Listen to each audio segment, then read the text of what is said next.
Hello, everyone. So, this is a new series which is on the ethical and the ethics clearance perspective in terms of research.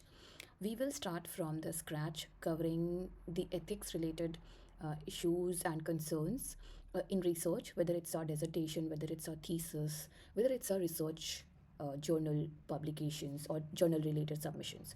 So, we will be covering in this entire series all the aspects of ethics, what to do, why it's important, what are the guidelines which we should follow as a researcher. So, we will be covering all in this series or related to ethics in research. So, today in this video, that is part one, we are going to cover first, what is ethical clearance, and when we are assured as a researcher that yes, our research is following all the ethical guidelines, especially in the current times of AI and so many tools that are out there. What all things we have to keep in mind as a researcher? What all declarations all the journals institutions are requesting and requiring when we are submitting our research work to them? Then today we are going to cover in this video why ethical clearance is so critical. So probably first it needs to be done by the researcher, and that yes, all the ethical guidelines are followed. Secondly, the authority, whether it's an institution or the publication or the journal, they do it. Okay, so let's first understand what exactly it is and why it is so important.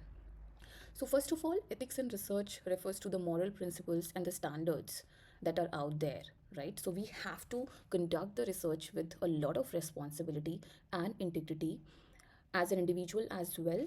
And the authorities are also going to cross verify and cross check that.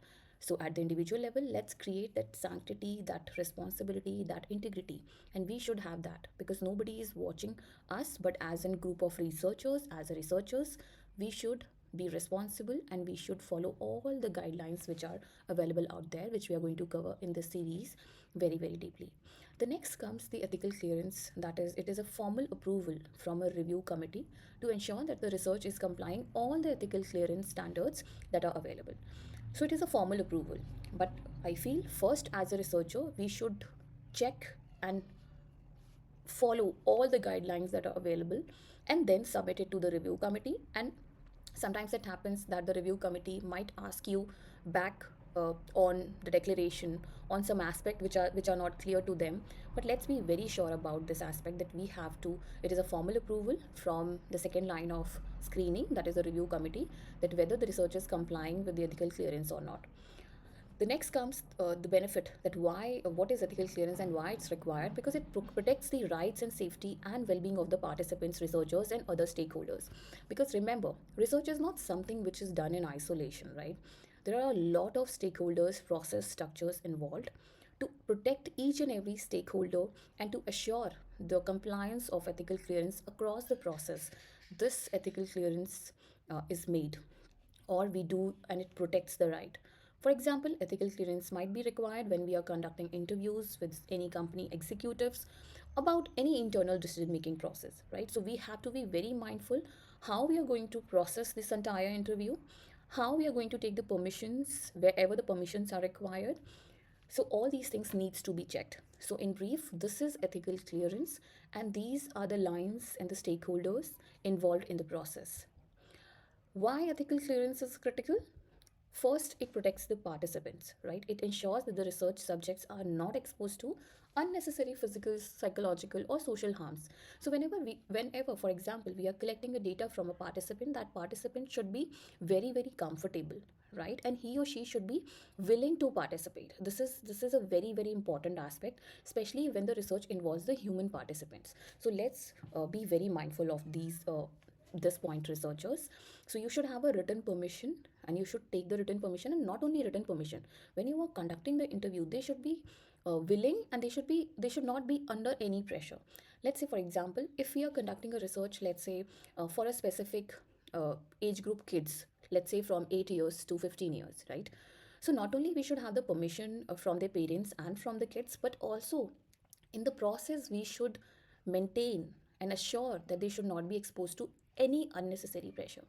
Okay, so these are the ethical uh, points which we have to be very mindful of. The next comes the informed consent, as I have highlighted. We have to take the permission from the participant, from the relevant organization, if it is there. In our case, let's say the example which we are discussing, we have to take the permission not only from kids, but from their parents and the guardian, whosoever is available to make the voluntary decisions about the participant. Then comes the vulnerable groups. Like we have to be very, very cautious when we are collecting the data from the vulnerable groups, and if our research is focusing on our vulnerable groups, like the example which we are discussing, children. Sometimes we might be conducting on very elderly people, and they, putting any kind of pressure on them might not be good, right? So we have to be very, very extra cautious about it. Prisoners and other groups like pregnant ladies. Uh, so we have to be very mindful about these vulnerable groups when we are collecting data from them. Data privacy. So remember that whenever sometimes it happens that the groups agrees or the person agrees on a condition that the information which he or she is sharing is going to be kept confidential, and we have to assure that as a researcher. Now in that case, we have to protect the confidential information and assure that the participant's anonymity is maintained as we have promised that person. So, across the structure and the process, we have to keep the sanctity, the privacy of the respondent's data as we have already promised to that person. Then comes the scientific quality, that let's prevent poorly designed studies that could produce misleading result or waste resources. Very important point, that across the process, sometimes it happens that we start collecting the data but we haven't planned the entire research design, right? And sometimes, because let's say for example, if we are conducting a research and the participant is under some pressure, right? So we have to continuously keep on checking whether the participant is comfortable or not, right? Otherwise what will happen, it may impact the quality of the research. So even if the person has given you the consent at the point of interview, let's cross verify whether the person or the group we are collecting data from is comfortable or not. Very important point, otherwise it will hamper the quality of the research and may lead to misleading research. So be mindful of that. Then comes the legal compliance. Remember that in whatever country, globe you are conducting a research, we need to follow not only the global ethical research ethical standards, but also the country's regulatory norms, right? So we have to be very mindful about these, like meets the regulatory requirements, protects the institution's legal liabilities. We have to be mindful about that as well, and the historical accountability. So let's say if we are using any previous research or previous work and we are building on that, we have to cite properly and take the accountability to taking the research further. It's very, very important to cite the previous work and how we are building on that as well. Sometimes we may miss on this part as well. Now, the aspect that when ethical clearance is needed. So, ethical clearance are required at various levels and structures as we are discussing. However, what are the major cases in which ethical clearance is a big yes? The first is human participants are involved. So, whenever there are human participants involved as a subject or as a population, we have to take the ethical clearance and the permission across the structure and the process wherever the people are involved. Then the personal data collection. If we are creating any kind of personal data, and we must have agreed on some terms and conditions with the person or with the respondent, so we have to make sure that we have to keep the anonymity, the conditions on which we have agreed, very, very, you know uh, cautiously, because research accessing private information about individuals are very sensitive and part, and we have to keep the data very, very confidential. Then comes the sensitive topics, like studies involving very, very controversial or personal subjects, like investments, like workplace harassments, corruptions in public offices.